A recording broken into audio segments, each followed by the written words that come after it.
भगवान सुखदेव जी ने कहा, राजन,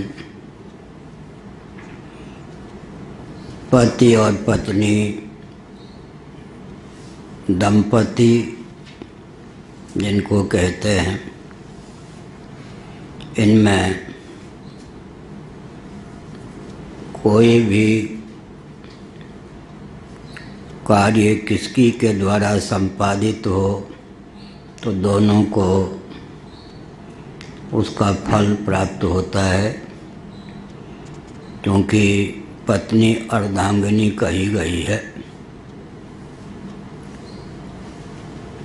पत्नी पुंसवन व्रत करे पति से अनुमति लेकर, तो पति का यह दायित्व है कि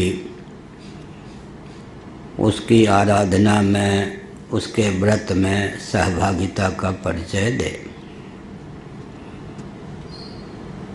एक दो दिनों का नहीं, कुल 1 वर्ष का व्रत होने के कारण रजोधर्म आदि की स्थिति में पत्नी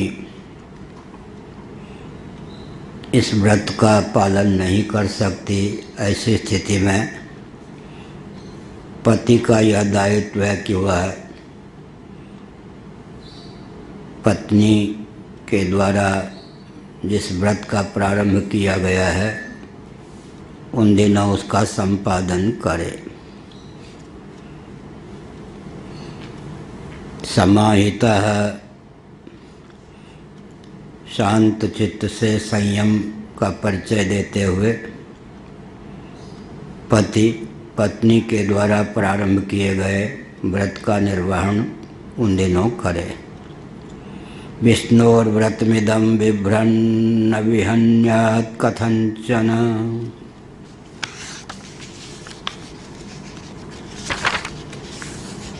विप्रान् स्त्रियो वीरवती सगंधबलिमण्डनैः।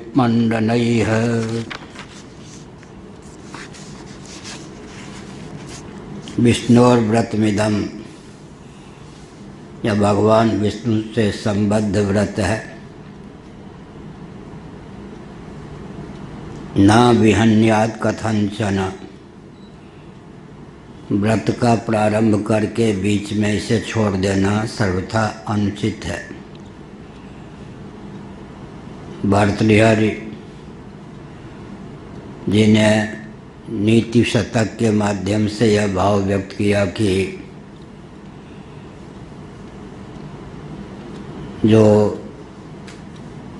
अवर कोटि के व्यक्ति होते हैं वे किसी पवित्र कार्य का भी प्रारंभ इसलिए नहीं करते कि विघ्न होने की संभावना रहती है।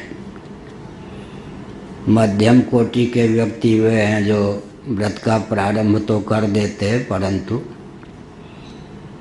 विघ्न आने पर झंझावात की स्थिति में मध्य में ही व्रत को छोड़ देते हैं,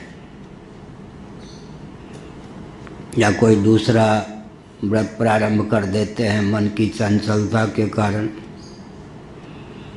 उत्तम कोटि के व्यक्ति वे होते हैं जो बहुत सोच समझकर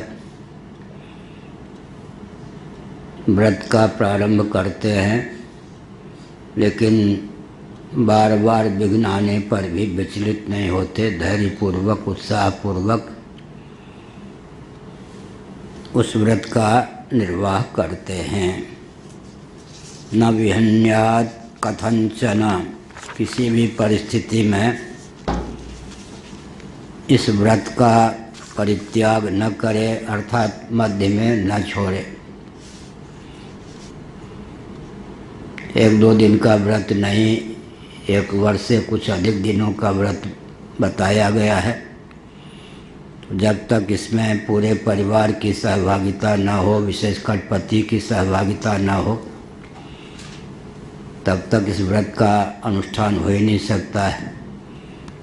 पत्नी कलकत्ता में, पति बम्बई में तो भी व्रत का अनुष्ठान संभव नहीं है। दोनों एक स्थल पर रहते हों तब सहभागिता से इस प्रकार के व्रत का अनुष्ठान संभव है। विप्राण स्त्रियो वीरवती स्रगंध बलिमंडनैः प्रतिदिन माला, चंदन, नैवेद्य, आभूषण आदि से भक्तिपूर्वक ब्राह्मण और सुहागिनी स्त्रियों का पूजन करे तथा भगवान विष्णु की आराधना में संलग्न रहे। इसका अर्थ यह भी है कि इस व्रत की निर्विघ्नता पूर्वक संपन्नता की भावना से धर्म ही होना चाहिए। नित्य ही पूजन की सामग्री, नैवेद्य, आभूषण, फिर सुहागिनी स्त्रियों का पूजन, भगवान की समर्चा तो है ही। इस प्रकार और ब्राह्मणों का पूजन, ब्राह्मणों से द्वेष रखेंगे तो कोई भी व्रत संपन्न नहीं होगा। इसलिए ब्राह्मण के प्रति आदर भाव होना ही चाहिए, पूज्य बुद्धि होनी ही चाहिए। यह भी कहा। भक्तिया भी है। देवम नियममास्थितः, हृदय में श्रद्धा या भक्ति अवश्य हो। भजनी के प्रति आस्था ही नहीं होगी तो व्रत कैसे पूर्ण होगा। समर्चा की सामग्री को जुटा न पावे तो व्रत कैसे पूर्ण होगा। सुहागिनी स्त्रियों के पूजन में आस्था ही न हो तो व्रत कैसे पूर्ण होगा। और ब्राह्मणों के सत्कार की भावना, पूजन की भावना न हो तो भी व्रत पूर्ण नहीं हो सकता है।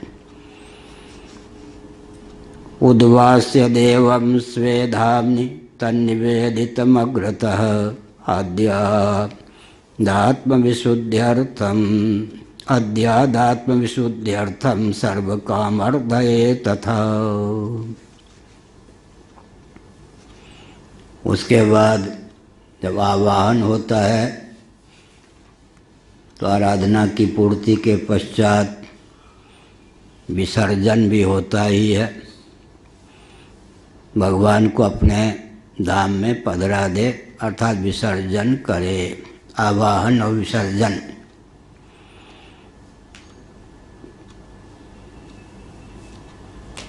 फिर उद्वास्य देवं स्वेधाम्नि तन्निवेदितमग्रतः अद्यादात्मविशुद्ध्यर्थं सर्वकामर्धये तथा आत्मविशुद्ध्यर्थम।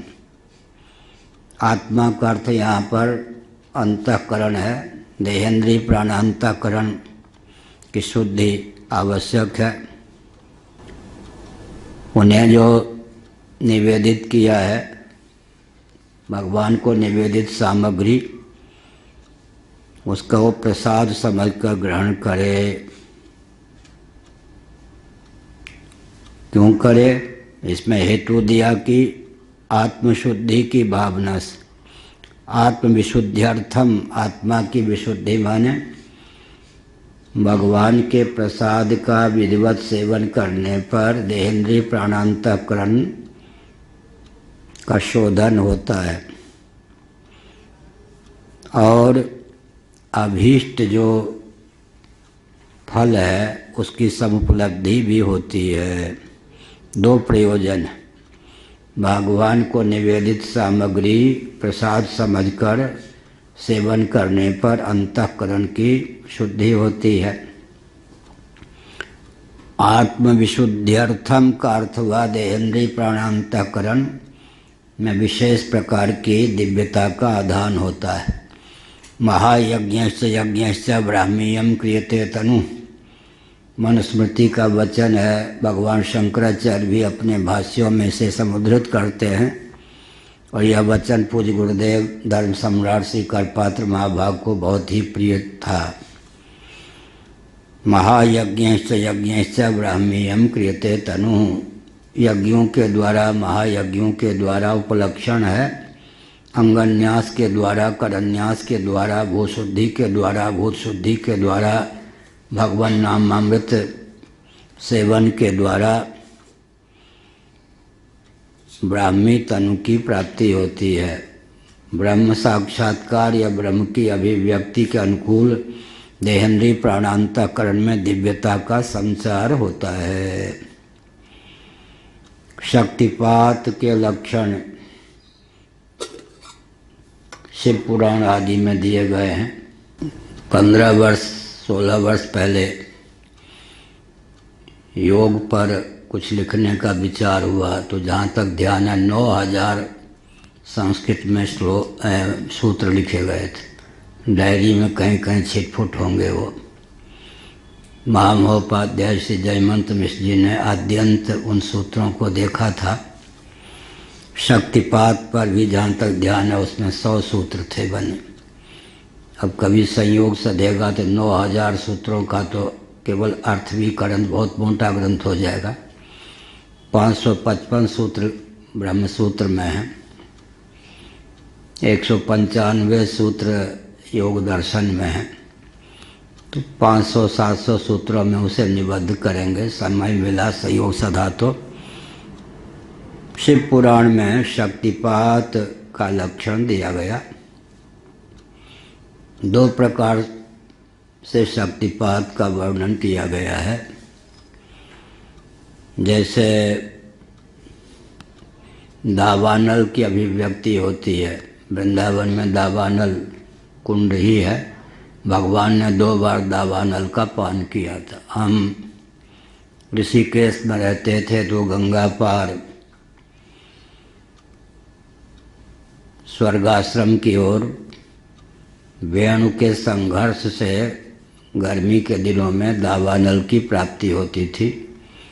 शासन तंत्र जागरूक न रहे तो हजारों वृक्ष जल जाते थे। इसका मतलब काष्ठ में, पाषाण में अग्नि की विद्यमानता पहले से है। आपस के संघर्ष से, घर्षण से आग की उत्पत्ति हो जाती। अंतर्निहित अग्नि की घर्षण की विधा से अभिव्यक्ति। यज्ञ प्रारंभ होता है अग्नि मंथन के द्वारा। बाहर से तो अग्नि का आधान नहीं होता, मंथन के द्वारा ही स्वतः अग्नि की अभिव्यक्ति हो जाती है। फिर तूल राशि, रुई आदि के माध्यम से, नारियल के छिलके के माध्यम से अग्नि की सीमित चिंगारी को प्रज्वलित कर लेते हैं। दूसरे यह है कि हम काष्ठ इत्यादि में तो अग्नि पहले से है, लेकिन दीपक आदि का आलम्बन लेकर, मैच बॉक्स दिया सलाई का आलम्बन लेकर झटपट अग्नि प्रकट करके उसमें लगा देते हैं। बाहर से अग्नि का निक्षेप करके फिर भोजन आदि बनाते हैं। दूसरा यह है कि दावानल की प्रक्रिया है, अंतर्निहित जो अग्नि है उसकी घर्षण के द्वारा स्वतः अभिव्यक्ति हो जाती है। पार्थिव ईंधन में जल भी विद्यमान है, अग्नि भी विद्यमान है, क्योंकि कार्य में कारण की विद्यमानता होती है। तो अग्नि को प्रकट करने के लिए घर्षण की आवश्यकता होती है। तो दोनों प्रकार से शक्तिपात होता है। एक शक्तिपात की विधा यह है, महायज्ञश्च यज्ञश्च, सन्मार्ग पर चलते रहें, संयम का परिचय दें, भगवान नामामृत का सेवन करें, भगवान की रूप माधुरी का सेवन करें, भगवान की अनुपम मधुर लीलाओं का चिंतन करें, भगवान के धाम में निवास करें, स्वयं का हृदय भगवत धाम बना लें, तो अपने आप अंदर से दिव्यता की अभिव्यक्ति होती जाती है। दूसरी शक्तिपात की प्रक्रिया यह है अनुग्रह से। एक विशेष बात है कि श्री मधुसूदन तीर्थ जी महाभाग, जो इस मठ के 142 में पूज्य शंकराचार्य थे, आज जो विश्व में शक्तिपात के 1-2 व्यक्ति जीवित होंगे बंगाल की परंपरा से उन्होंने उन्हीं से शक्तिपात की दीक्षा प्राप्त की थी। उनको भगवती विमला जी सिद्ध थीं। बहुत प्रसिद्ध तथ्य है, अंग्रेज़ों ने भी स्वीकार किया था। बहुत दिव्य महापुरुष थे। आज पूरे भूमंडल में जहाँ कहीं शक्तिपात की चर्चा होती है तो मधुसूदन त्रिजी महाभाग का नाम अवश्य लिया जाता है। तो गुरु को मंत्र कोई सिद्ध है, उस सिद्ध मंत्र के द्वारा शिष्य के हृदय में शक्ति का संचार कर देना। जैसे रुई है, ईंधन है, अग्नि प्रकट है, उसको छुआ करके उस अग्नि का संचार कर देते हैं। बाह्य हेतु से शक्ति का संचार, स्वतः शक्ति की अभिव्यक्ति, शक्तिपात के दो प्रभेद हैं। गुरु के द्वारा जो शक्तिपात की दीक्षा का वर्णन है, अभिनव गुप्त जी ने बहुत विस्तार पूर्वक तंत्रालोक नामक ग्रंथ में किया है। ये ग्रंथ लिखते लिखते बीच में 400 पेज होने पर छोड़ दिया। संयोग लगने पर उसे पूर्ण करने का विचार है।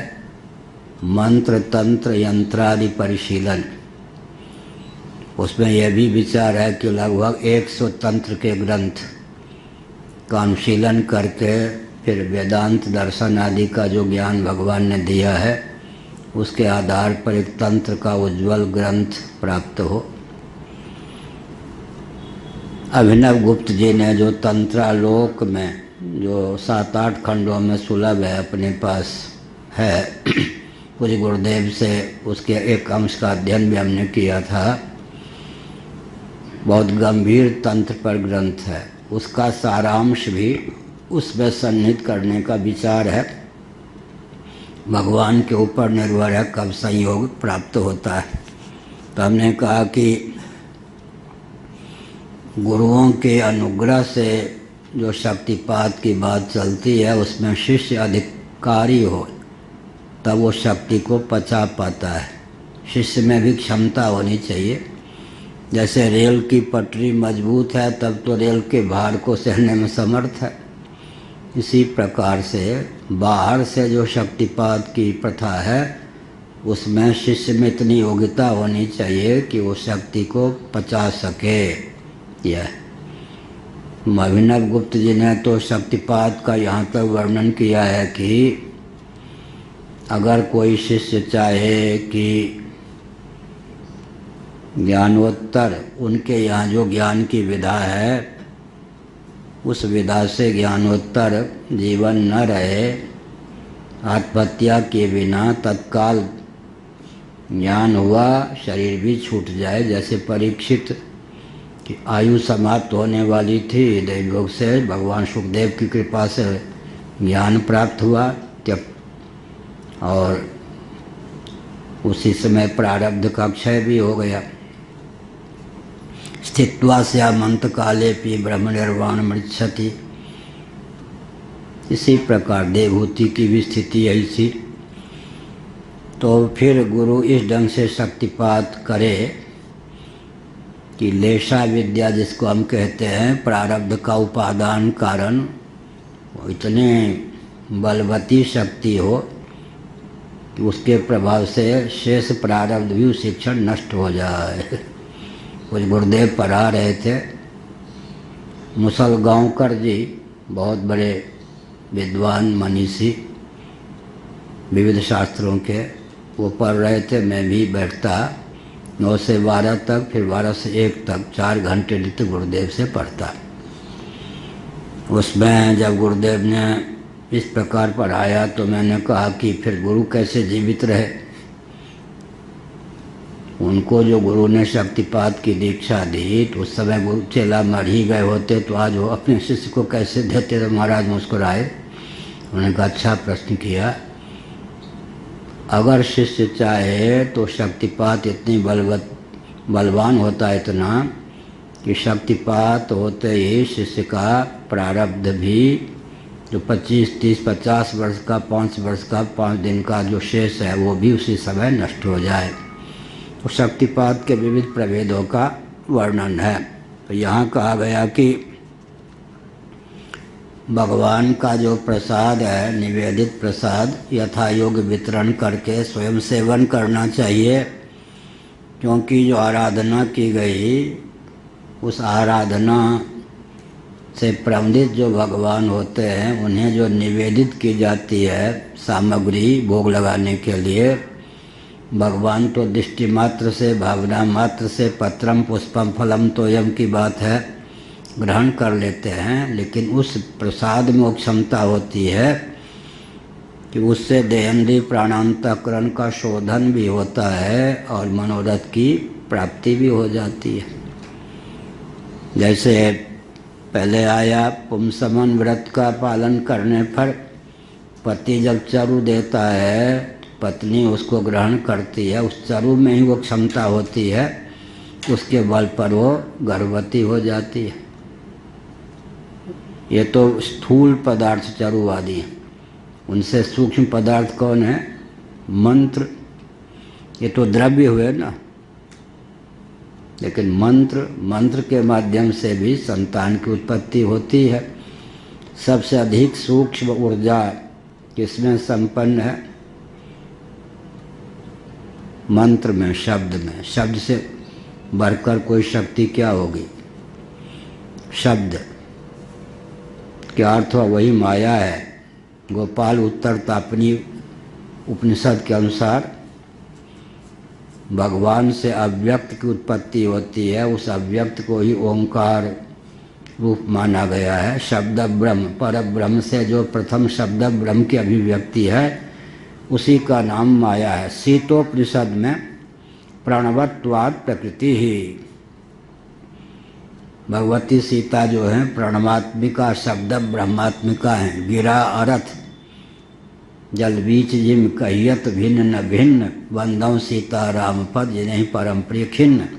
कालिदास ने लिखा वाक और अर्थ दोनों एक दूसरे से मिले रहते हैं। तो सबसे ऊंची शक्ति गंध की अपेक्षा रस, रस की अपेक्षा रूप, रूप की अपेक्षा स्पर्श, स्पर्श की अपेक्षा भी शब्द है। शब्दातीत पदार्थों का भी अधिगम शब्द के माध्यम से होता है। मैंने शब्दातीत शब्द का उच्चारण किया। शब्दातीत भी तो शब्द है, यानी क्या? शब्दातीत कहने पर क्या हुआ? शब्द तो है, लेकिन शब्द अपने से अतीत पदार्थ का भी बोध कराने में समर्थ है। जैसे कि शब्दातीत कहने पर शब्द ने अपने से अतिक्रांत पदार्थों की ओर भी इंगित संकेत कर दिया। तो पांच भूतों में सबसे सूक्ष्म आकाश, पंच विषयों में सबसे सूक्ष्म है शब्द। शब्द ब्रह्मण निष्णातः परम ब्रह्माधिगच्छति। शब्द ब्रह्म में जो निष्णात होता है वो परम ब्रह्म को प्राप्त होता है। शब्द, इसीलिए सूत जी पर नाराज हो गए। कौन? बलराम जी। एक तिनका उठा लिया और उसी को ब्रह्मास्त्र बना दिया। मांत्रिक अस्त्र, मांत्रिक अस्त्र। कोई न कोई निमित्त चाहिए ना। मंत्र भी जो आरूढ़ होगा, कोई न कोई स्थूल वस्तु चाहिए। पंचदश भामतीकार वाचस्पति मिश्र मिथिला के थे, दक्षिण वाले कहते हैं वहाँ के थे। होता है। विद्यापति जी तो मिथिला के थे, बंगालियों ने केस कर दिया कि बंगाली थे।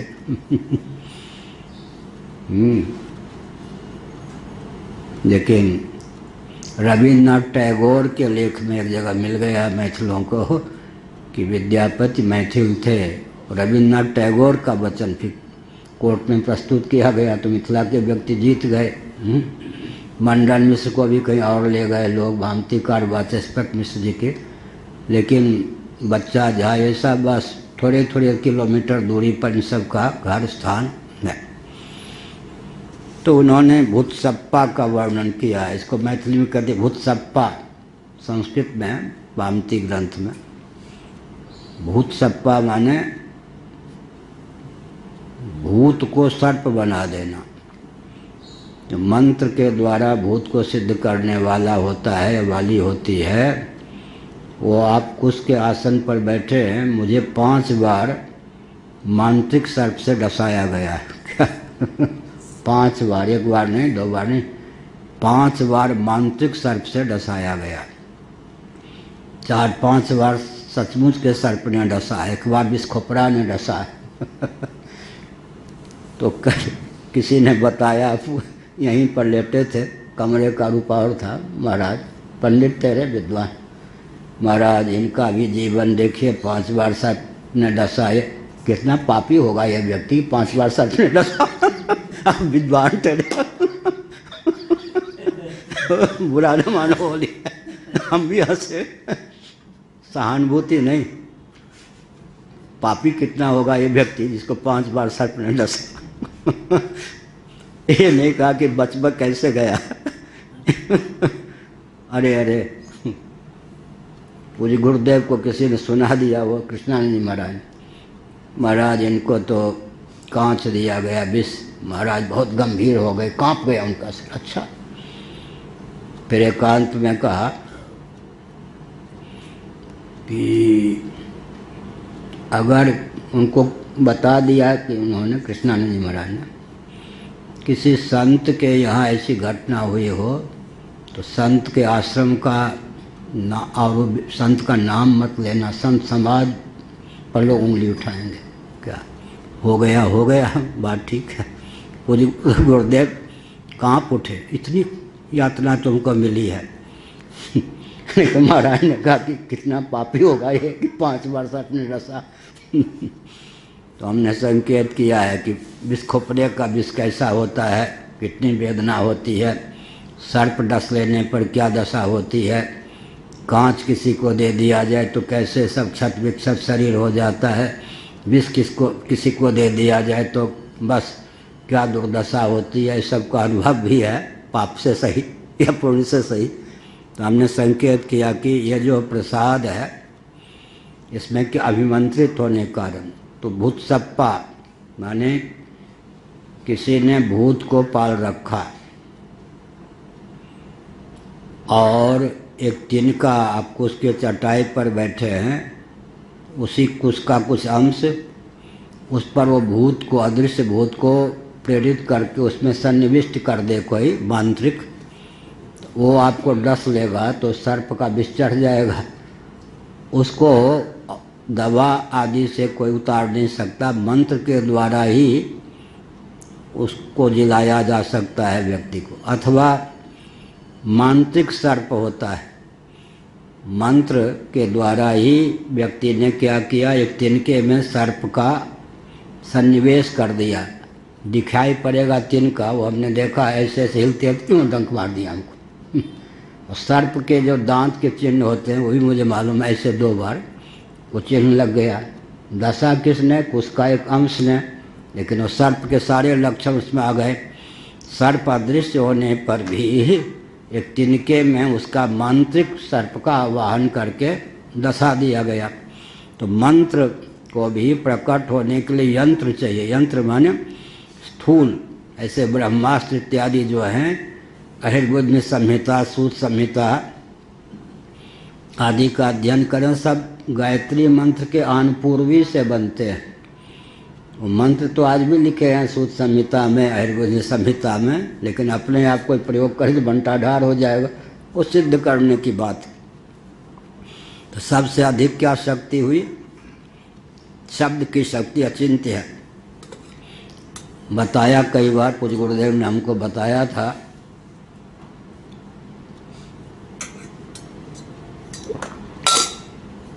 खर्राटे लेकर सोए हुए व्यक्ति को जब उसका नाम लेकर पुकारा जाता है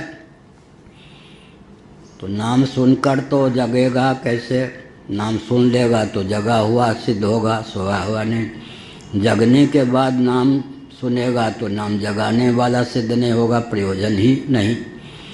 तो शब्द में सन्निहित अचिंत्य शक्ति के बल पर वह क्या है, सोया हुआ व्यक्ति जग जाता है। सावर मंत्र जाल जय सिरजा, भगवान शिव ने सावर मंत्र जाल, समूह, जाल माने समूह की रचना की, उसके कोई अर्थ नहीं, कुछ नहीं, लेकिन सिद्ध गुरु से प्राप्त हो तो केवल उच्चारण मात्र से सिद्धि हो जाती है। शब्द में अचिंत्य शक्ति है। अर्थ ना भी हो तो भी शब्द जो है अपना प्रभाव डाल देता है। और ये जो उपनिषद आदि के शब्द तो अर्थ भी रखते हैं, फिर इनका तो अमोघ प्रभाव होगा ही। इसी प्रकार भगवान को निवेदित जो सामग्री है, तुम्हें निवेदित भोजन करही, प्रभु प्रसाद पट भूषण धरही। तुम्हें ये पचन्त्यात्म कारुणात्, भगवान को निवेदित करेंगे तो लाभ क्या होगा? भगवान को निवेदित नहीं किया तो भूख की निवृत्ति तो हो जाएगी, पुष्टि भी हो जाएगी, तृप्ति भी हो सकती है, हो ही जाएगी। लेकिन भगवान को निवेदित करने पर भगवान की दृष्टि अमोघ शक्ति से समन्वित वो सामग्री हो जाती है। चरणामृत में और सीधे पानी जल एक घूंट पी लें, उसमें आकाश पाताल का अंतर हुआ है ना। तो वो जो भगवान को निवेदित सामग्री का सेवन करते हैं तो दो फल यहाँ पर बताया। क्या क्या फल बताया? आत्म विशुद्ध्यर्थम सर्व कामर्धये तथा। गीता के 5वें अध्याय में कायेन मनसा बुद्ध्या केवलैरिन्द्रियैरपि योगिनः कर्म कुर्वन्ति संगं त्यक्त्वा शुद्धये। 6ठे अध्याय में योग मात्म विशुद्धये। बहुत ऊंची बात हो गई। कर्म कांड के द्वारा आत्मा का अर्थ यहाँ पर अंतःकरण या देहेंद्रीय प्राणांतःकरण की शुद्धि होती है। उपासना के द्वारा विशुद्धि होती है। यहाँ पर क्या कहा?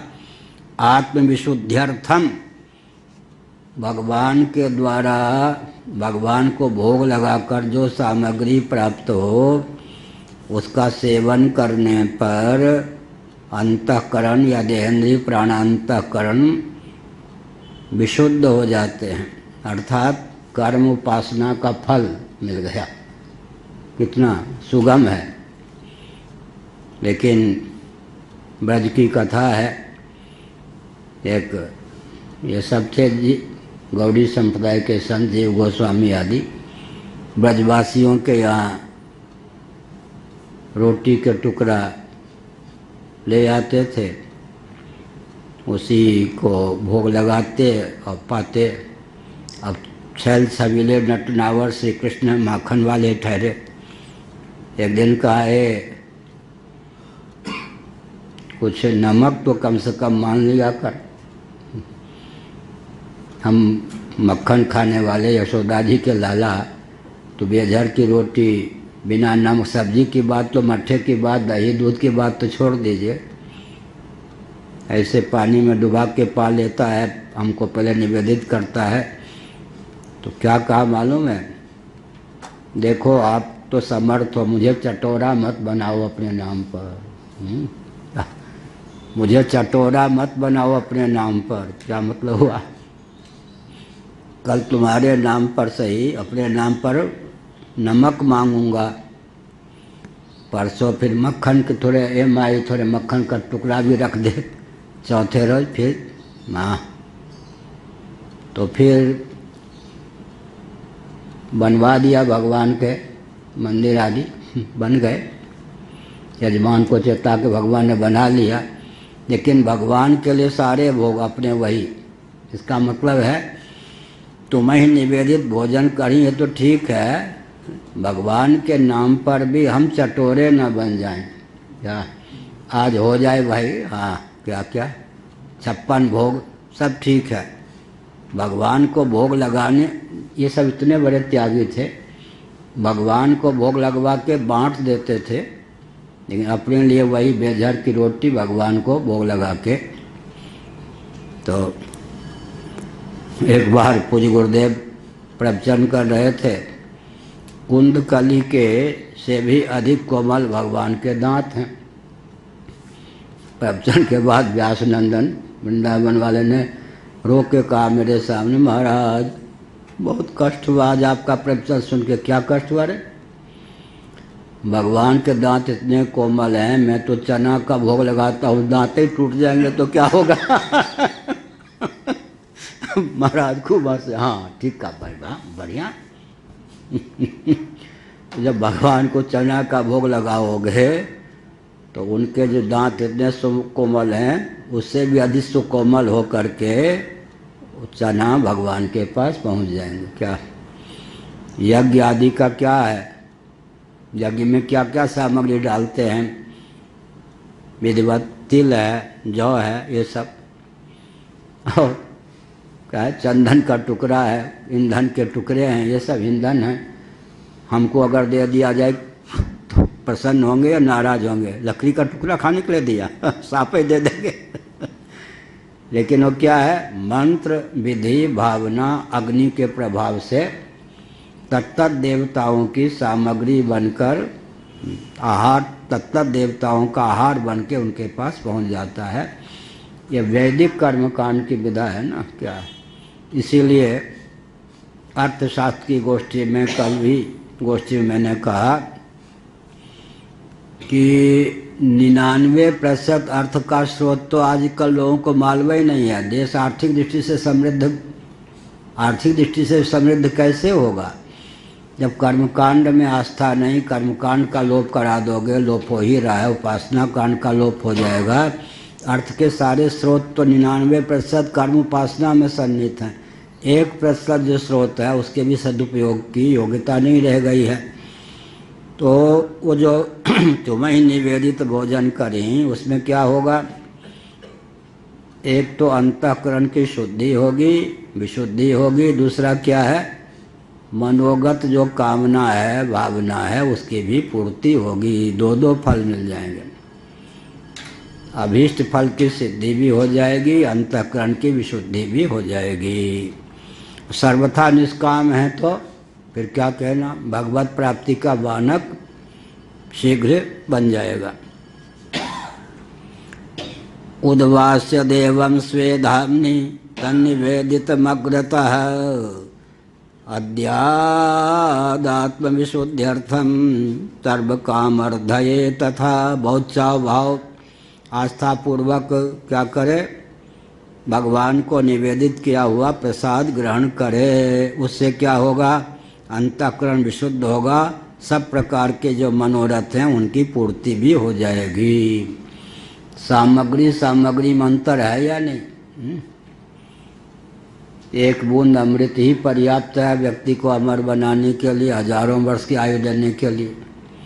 एक बूंद विष ही पर्याप्त है व्यक्ति को मारने के लिए।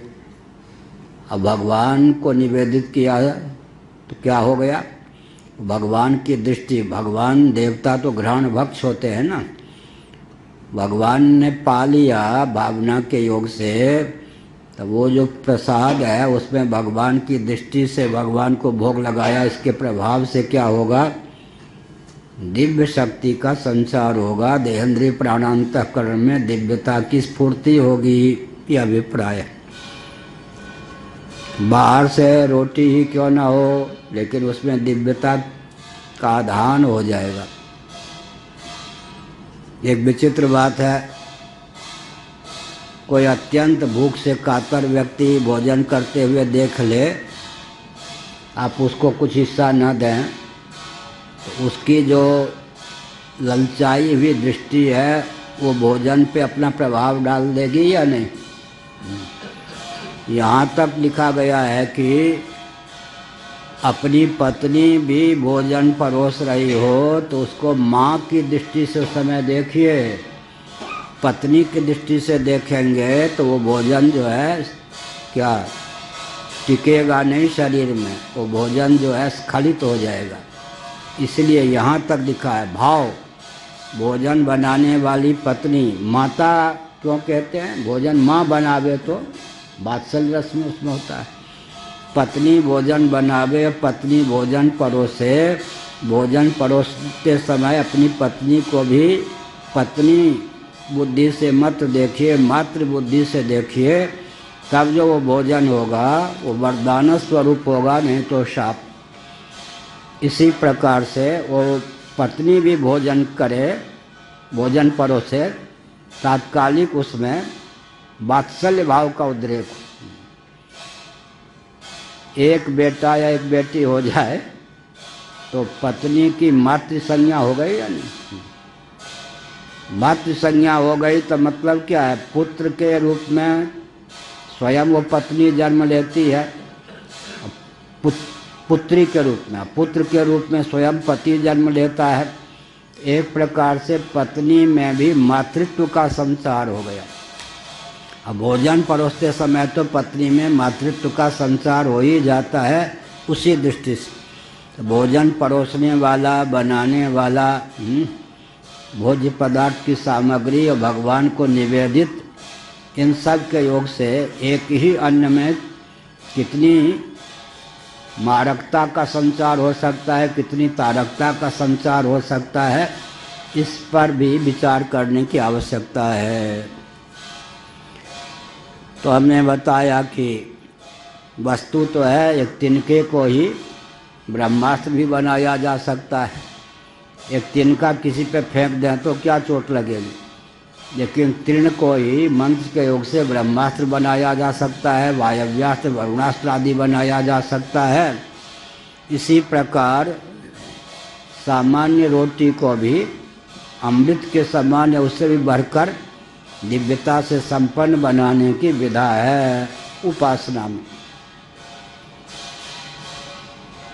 एतेन पूजा विधिना मासान् द्वादश आयनम् नीत्वाथोपचरेत् साध्वी कार्तिके चरमे हनि।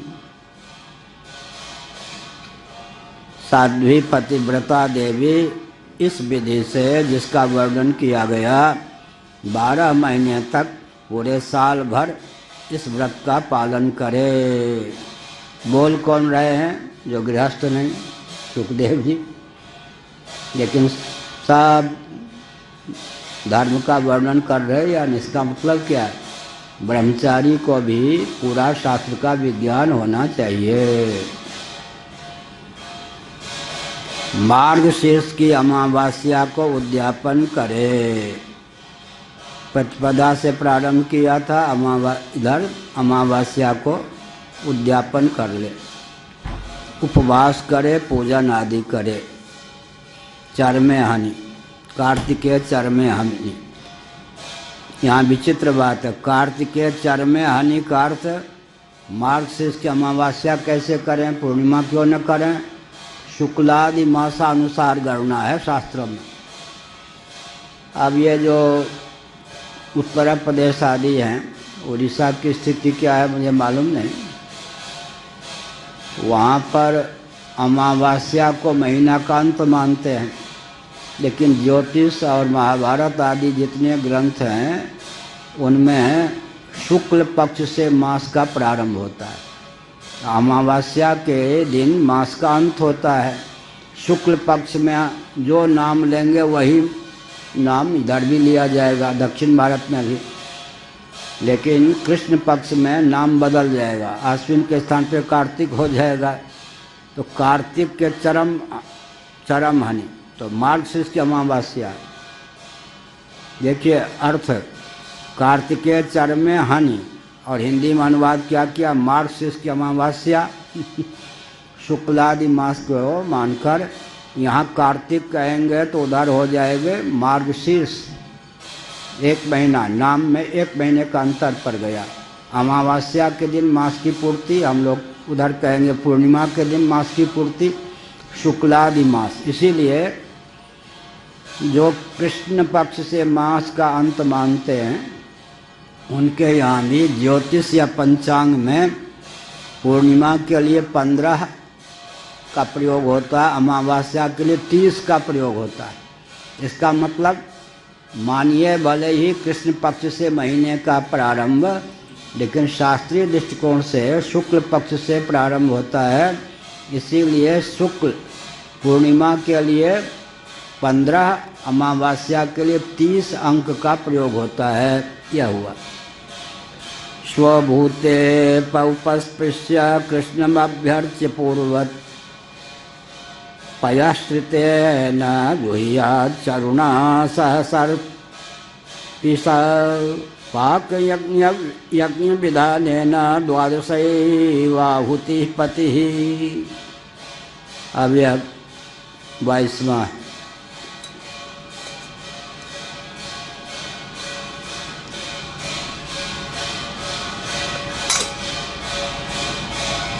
जब उद्यापन का दिन आ जाए तब प्रातःकाल ही स्नान कर ले, भगवान विष्णु की ही समर्चा करे पूर्वत। अब पति क्या करे? पत्नी के व्रत की पूर्ति के लिए, क्योंकि लाभान्वित तो पति भी होगा ना, पाक यज्ञ की विधा से घृत मिश्रित खीर की अग्नि में 12 आहुति दे। पत्नी आहुति नहीं देगी, पति आहुति देंगे।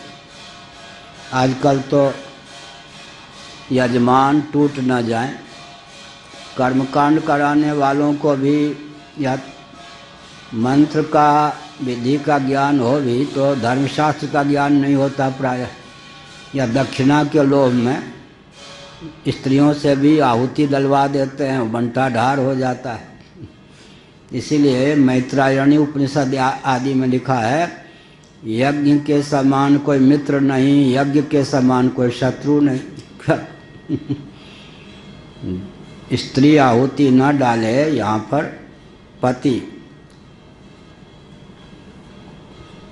पयाश्रितेन जुहियात् चरुणा सह सर्पिषा पाक यज्ञ विधानेन 12 पति ही। देवी विद्यमान रहे लेकिन उसके पति आहुति डालें। पाक यज्ञ की जो विधा है 12 आहुति दे, मानो एक एक महीने के उपलक्ष्य में एक एक आहुति दे।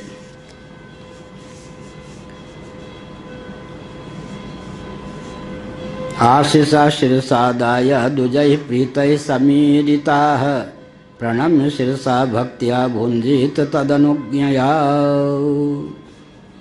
23वां है। फिर ब्राह्मण प्रसन्न होकर आशीर्वाद दें। ब्राह्मण में ब्रह्म शब्द है या नहीं? वेद को भी ब्रह्म कहते, शब्द ब्रह्म, और ब्राह्मण में भी ब्रह्म शब्द है, ब्राह्मण ब्रह्म हो गया ना। ब्राह्मण में ब्रह्म, ब्रह्म तो ब्रह्म है ही। ब्रह्म राक्षस कहते हैं तो उसमें भी ब्रह्म शब्द है। ब्राह्मण प्रसन्न हो, ब्रह्म का प्रतीक मूर्त रूप ही ब्राह्मण को माना गया। कर्मकांड करेंगे और ब्राह्मणों से द्वेष रखेंगे, कभी सफल नहीं होगा।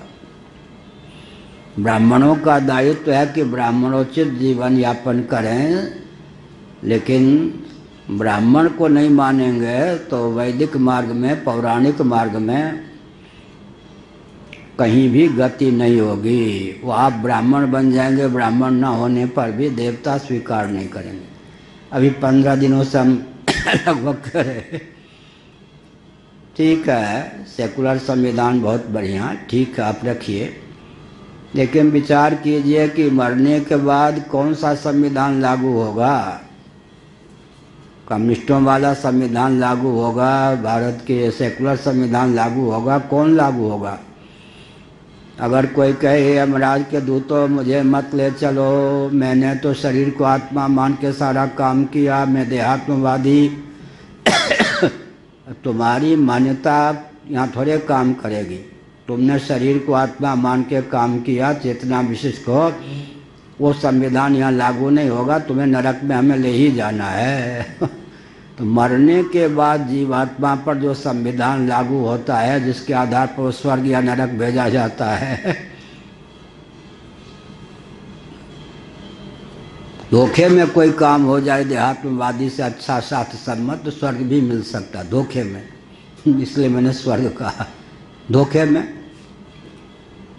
जैसे एक अंधा था शेर, सूंघ करके ही वो क्या करता था, एक दिन में 5-7 मनुष्यों को मार देता। एक बहेलिया ने उसे दैवयोग से मार दिया, तो उसको मरने के बाद में बहेलिया को सद्गति मिली। ऐसे ही तो देहात्मवादी भी कोई अच्छा कार्य कर ले दैवयोग से, लेकिन वहाँ पर मरने के बाद जो संविधान जीवात्मा पर लागू होता है, बुद्धि की बलिहारी है कि जीवन काल में भी उस संविधान को माने। कम से कम कर्म कांड, उपासना कांड, ज्ञान कांड का प्रसंग हो तो सेकुलर संविधान के आधार पर तो कुछ मिलना नहीं है। सेकुलर संविधान के आधार पर ट्रेन आदि में चलते हैं तो वहाँ के नियम का पालन कर लेंगे, लेकिन अदृष्ट फलक जितने कार्य हैं वो तो सेकुलर संविधान से नहीं करना चाहिए। और हमारे यहाँ तो कोई सेकुलर थी ही नहीं बात। शिक्षा विभाग सेकुलर क्या? अरे ब्राह्मण। रक्षा विभाग धर्म के अंदर है या नहीं? गीता के 18वें अध्याय में कृषि गौरक्ष वाणिज्य ये सेकुलर तंत्र था क्या? वैश्य कर्म स्वभावजन, परिचर्या, स्वच्छता, धर्म की सीमा के बाहर तो कोई था ही नहीं। 1% भी सेकुलर कोई कृत्य नहीं। अब 1% धार्मिक कृत्य, 99% जगन्नाथ मंदिर में भी सेकुलर ये लहर चला दी गई है। भाई इतने तो ये सब हैं, कार्यालय जगन्नाथ मंदिर का लेन देन ये सब सेकुलर संविधान में है। रूटीन के अनुसार भगवान का पूजन हो जाए, ये है कौन? धार्मिक संविधान। धार्मिक क्षेत्र में भी 2 विभाग कर दिए गए, सेकुलर और धार्मिक। धार्मिक किसको कह दिया गया? परंपरा से जो पूजन आदि की विधा है उसमें कितनी अंध परंपरा है, कितनी शास्त्र सम्मत परंपरा है या नहीं। अच्छा, संविधान को लागू 1% संविधान को भी धार्मिक मान करके लागू करने वाले सेकुलर व्यक्ति, कलेक्टर, कमिश्नर, राजा महाराजा, बड़ी विकट समस्या। ये तो बहुत घातक हो गया ना। समय हो गया है। तो हम तो मान लो अंग्रेजों के शासनकाल में, मुगलों के शासनकाल में कल्पना करो, श्री राम मंदिर को तोड़ दिए गए। इतिहास तो कहता ही है जो कुछ हुआ अमुक अमुक के शासनकाल में। कदाचित अंग्रेजों के शासनकाल में अंग्रेजों ने ही राम मंदिर बनवा दिया होता तो प्रसन्नता ही व्यक्त की जाती ना क्या? इसी पर संतोष कर रहे क्या? अंग्रेजों के शासनकाल में अब पांडे जी बहुत प्रसन्न हो रहे होंगे, ये वाजपेयी। अंग्रेजों के शासनकाल में अगर कोई सहृदय, क्या सहृदय वायसराय यहाँ का सहृदय व्यक्ति मंदिर बनवा देता तो उसका भी नाम अमर हो जाता क्या? इस स्वतंत्र भारत में सारा श्रेय एक सामाजिक संगठन ने लिया, एक राजनीतिक दल ने लिया और शासन तंत्र के सर्वोच्च पदाधिकारी ने लिया। तो हमें कोई कष्ट तो नहीं, मंदिर तो बन गया, लेकिन आगे मंदिर तो बन गया, बहुत बन गया, माने बनने का मार्ग प्रशस्त हो गया, होगा ही, लेकिन इसके पीछे जो विभीषिका है, जनता तो भावुक है। क्या भावुक है? पूरा विश्व आज राममय हो ही गया। हम भी प्रधानमंत्री जी का प्रवचन सुन रहे थे यंत्र के माध्यम से। बहुत प्रसन्नता की बात है, मुझे स्वप्न में भी कष्ट नहीं है, लेकिन इसके पीछे जो एक विचित्र विधा है कि मनुवाद को न मानने वाले, वेदादि शास्त्र को न मानने वाले, उसमें भी संशोधन परिवर्धन की कम कर दिया। संशोधन परिवर्धन की चर्चा करने वाले तो राम जी को सेकुलर तंत्र में डालने की जो योजना है वो शुरू हो गई ना। तो राम जी को सेकुलर तंत्र में डालने की जो योजना है, राम जी भी हो गए सरदार वल्लभ भाई पटेल की मूर्ति के समान एक प्रकार। केवल वो 1% परंपरा से, कुछ पुजारी कोई भी हो, पूजन उजन होता रहेगा, बाकी सारा 99% नियम लागू हो जाएगा सेकुलर। और परंपरा प्राप्त कोई धर्माचार्य गिने नहीं जाएंगे। धार्मिक और आध्यात्मिक क्षेत्र का नेतृत्व भी बहुत ही कूटनीति का परिचय देकर जो अपने हाथ में ले लिया है शासन तंत्र ने, और जिस सामाजिक संगठन से उनका गठबंधन है, जिससे वो आए हैं, उन्होंने इसके पीछे जो भयंकर कूटनीति है कि सनातन परंपरा प्राप्त वेदादि शास्त्र, अब उनमें आस्थान्वित आचार्य का कोई महत्व न रह जाए, वो भविष्य में कितना घातक सिद्ध होगा, इस पर विचार दूरदर्शिता है। दूरदर्शिता किस दृष्टि से है? आगे चलकर भी कोई परंपरा प्राप्त आचार्य पनप न पावे, ये दूरदर्शिता है। लेकिन आचार्य को आप पनपने नहीं देंगे, इंद्र बृहस्पति को पनपने न दें, विरोचन शुक्राचार्य को पनपने न दें, तो पनपेंगे, ये कल्पना तो नहीं कर सकते। तो अदूरदर्शिता, दूरदर्शिता के गर्भ में जो अदूरदर्शिता है, इस पर ध्यान नहीं पूरा आज भारत नहीं विश्व जो भी आस्थावान व्यक्ति हैं जय जयकार कर रहे, राम जी की जय, मोदी जी की जय। मुझे भी बहुत प्रसन्नता है, ऐसी बात नहीं, प्रसन्नता है। मैंने तो कहा ये तो अपने लाडले प्यारे प्रधानमंत्री ने काम किया। कोई अंग्रेज के शासनकाल में भी कोई मंदिर बनवा देता तो आज भी उसका नाम लिया जाता आस्थापूर्वक। प्रसन्नता तो है, लेकिन ये जो राम जी का सेकुलरकरण हो रहा है, आगे चलकर सेकुलरकरण का पर्यवसान कम्युनिज्म में हो जाएगा। समझ गए ना?